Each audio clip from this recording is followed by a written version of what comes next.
Hello, good morning po. Ito po, bibigay ko po sa inyo kung paano po tayo gagawa ng ating request for consultation. So, dito po, type lang po natin yung kaiserhealthgroup.com dun sa mga browsers natin and then lalabas na po ito.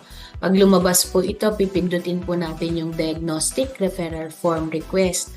So, pagka naklik na po natin yan, ito pong pangalawa ang pipiliin natin para po tayo ay magkaroon ng LOA for consultation. Kahit ano naman po ang ipiliin natin dyan, hospital or clinic or patient, pareho rin po ang lalabas dyan.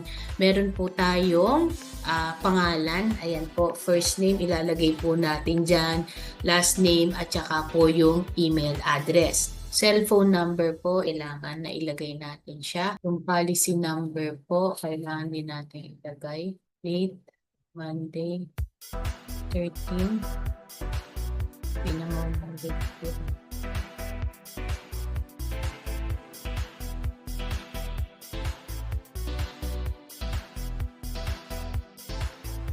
So dito po, pagkalagay ko ng binaon ng Lakeview, dahil ang gusto po ng policy holder ay yun pong OB-GYN. So, tatype lang po dito sa ilalim drop down arrow, lagay nyo OB kay GYN. So, wala pong lalabas dyan na pangalan. So, ang mangyayari po dyan is bahala na po si Binaon ng Lakeview mag-assign kung sino po yung available na OB-GYN na specified date po. Ngayon, syempre ito po abdominal.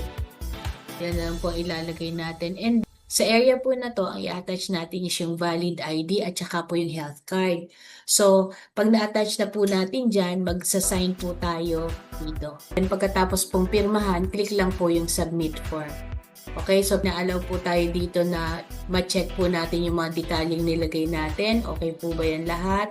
So, i-check lang po natin yan and then we will proceed. So, submit form po. So, pag ganito po, hintay po tayo ng for 24 hours to 48 hours na ma-receive po natin ang LOA sa ating mga emails. Pag wala po, we will need to follow up directly po sa Kaiser para po at least ma-follow up po natin yung LOA. Pagka po sa mga hospitals kasi, better na gawin po natin ang LOA bago po tayo pumunta para yung waiting period natin is mas shorten po. So, kung sino yung available na doctor, immediately doon na agad kayo dadalhin ng ating mga HMO concierge. So, pag po ang pangalan ninyo or yung papeles ninyo ay nilagay sa ilalim, wag na po kayong pumayag kasi LOA na po yun. Ang tatanungin nyo na lang po is, i-record lang nila yon, tapos diretso na po kayo kung saan po kayo pupunta or saan kayo de-designate. Kasi LOA na po yun, ha? Bakit ko po sinasabi? Kasi meron pong nagawa ng LOA, pagkatapos po ipinila pa rin yung papel. Hindi na po kailangan ipila ang papel. Ang gagawin po niyan, ang pagpila is diretso na dun sa doktor kung consultation yung hinihingi ninyo. Okay po?